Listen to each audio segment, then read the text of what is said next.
Mike, San Francisco, the great KSFO. Go. Hello, Mark. Thank you for having me on. I appreciate it. Yes. I want to ask you a question about lying. I concede, although I absolutely believe that Kavanaugh's guilty of at least some of these things. Like what? Because it's so long ago. Hold on. Can't do the hit and run stuff. What is he guilty of? I'm just saying what I believe. But I concede that we may never have hard evidence sufficient for a criminal courtroom, which this isn't, that he is guilty. Well, why isn't it? Why, sir? You're doing your hit and run stuff. Why don't they bring it to a court? Why don't they bring? I'm happy to answer your question. You're going to answer mine first. You said he's guilty. I want to know of what?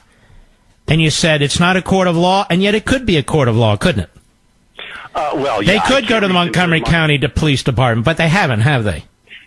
No, of course not. Well, if it were my daughter, I would tell her to go over to the Montgomery County Police Department and go ahead and swear out a criminal complaint.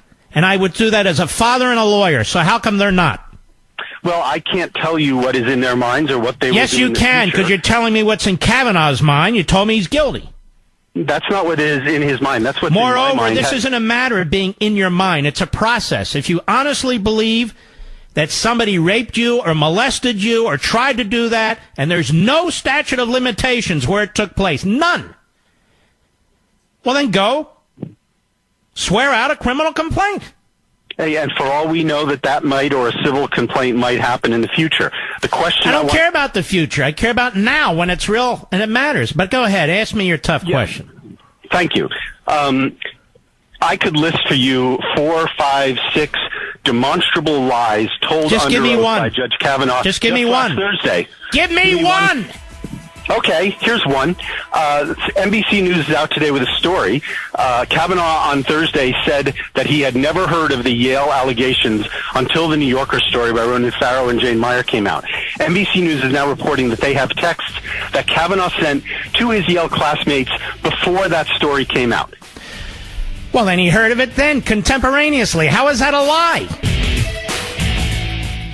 We found the story that this gentleman was talking about, who called earlier, at 6:26 p.m. It's posted by The Hill. Listen to this. Listen how stupid this is. A mutual friend of Supreme Court nominee Brett Kavanaugh and Deborah Ramirez, one of his sexual misconduct accusers, and this is written by a guy named Michael Burke, has asked the FBI to investigate text messages that Kavanaugh and his ally sent to friends before her story was made public.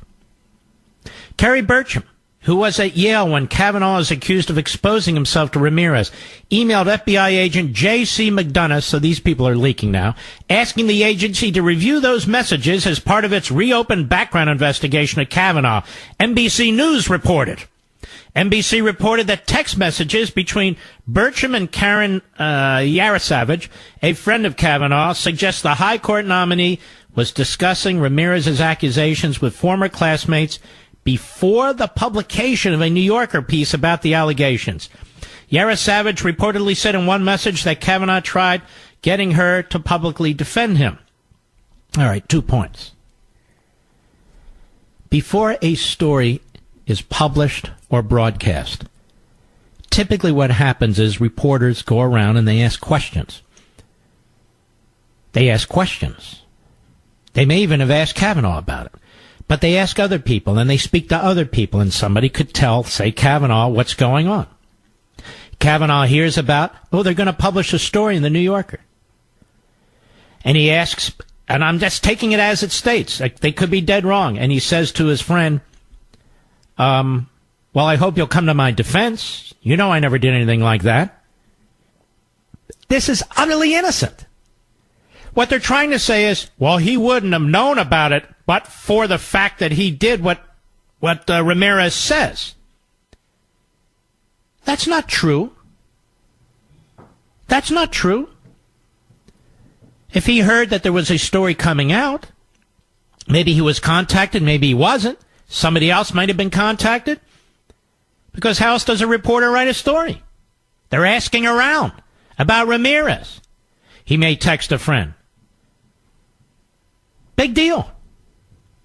So I have a liberal caller who says, that proves Kavanaugh's guilty. See that? He's guilty.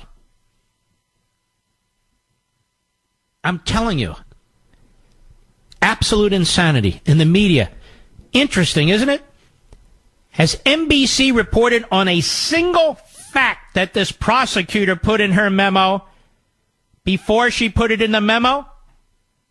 Or even now, have they done a long expose of what's in the memo?